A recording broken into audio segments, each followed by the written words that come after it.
Selamat sore. Kali ini saya mau bicara tentang toleransi. Toleransi versi negara Konoha. Disclaimer dulu saudara-saudara bahwa dalam pernyataan saya ini tidak ada amarah dan tidak ada kebencian, tapi hanya bertujuan untuk menggugah para saudara terutama yang selama ini bersikap intoleran dan bahkan radikal. Sekaligus juga harapan kepada pemerintah untuk hadir dan memberikan perlindungan bagi orang-orang yang merasa terzalimi. Saudara,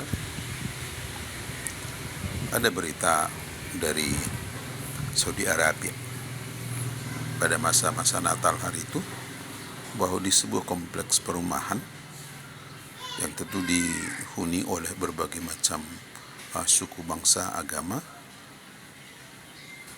dirayakan Natal dan diikuti oleh 1.500 orang, dihadiri orang lain 2.000 orang lagi. Suatu yang luar biasa itu di Saudi Arabia, yang tentu kita tahu bahwa itu negara berdasarkan agama.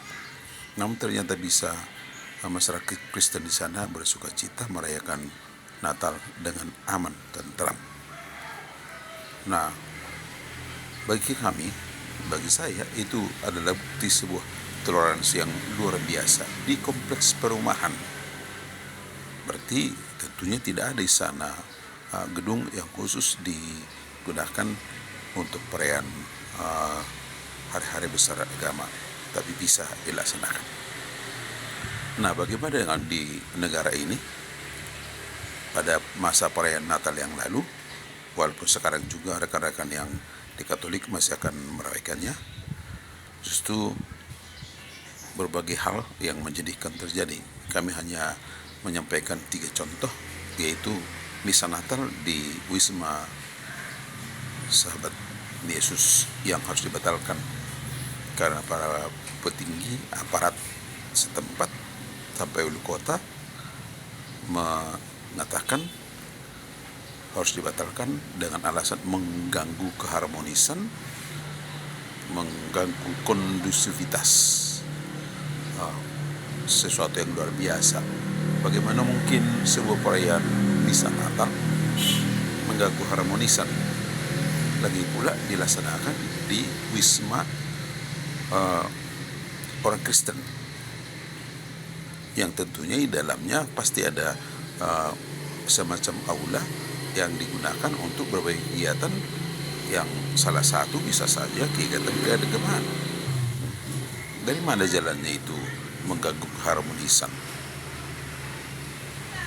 Luar biasa itu.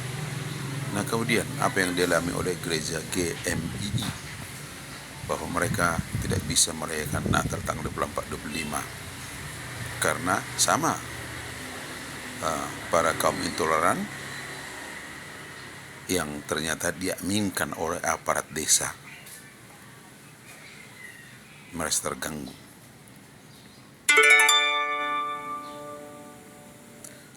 Lalu satu lagi yang terjadi di Cikarang, pos PI HKBP yang tidak bisa merayakan Natal dengan alasan yang sama. Sungguh luar biasa. Orang-orang intoleran ini selalu mengatakan bahwa perayaan Natal, bahkan ibadah keagamaan, mengganggu kenyamanan, mengganggu keharmonisan. Sementara mungkin di dekat-dekatnya itu ada banyak diskotik atau berbagai macam yang bahkan sering disalahgunakan. Kok itu tak pernah demo ya? Ya, ternyata di negara ini seringkali kaum minoritas harus selalu mematuhi keinginan kaum mayoritas, apa yang dikatakan mereka. Pokoknya harus selalu. Dan itulah versi mereka terhadap tentang toleransi. Apakah itu toleransi? Sebenarnya tidak. Karena dalam versi mereka kan yang minoritas yang harus selalu patuh. Sementara ketika mereka bahkan beribadah menggunakan badan jalan pun mengganggu lalu lintas pastinya, itu tidak masalah. Dan kaum minoritas harus patuh, harus taat, harus mengikutinya. Itu juga adalah toleransi versi mereka. Nah, saudara-saudara, menurut Anda dan sekalian, demikiankah makna toleransi? Bahwa kaum minoritas yang harus selalu patuh taat kepada aturan mayoritas? Bagi saya justru terbalik. Kalau demikian halnya, itu bukan toleransi, itu memang keharusan, wajar itu, baik secara sukarela atau terpaksa. Justru toleransi adalah ketika mayoritas bisa mengakomodir kebutuhan dari yang minoritas. Itulah toleransi dalam versi kami. Semoga ini menjadi perhatian. Terima kasih.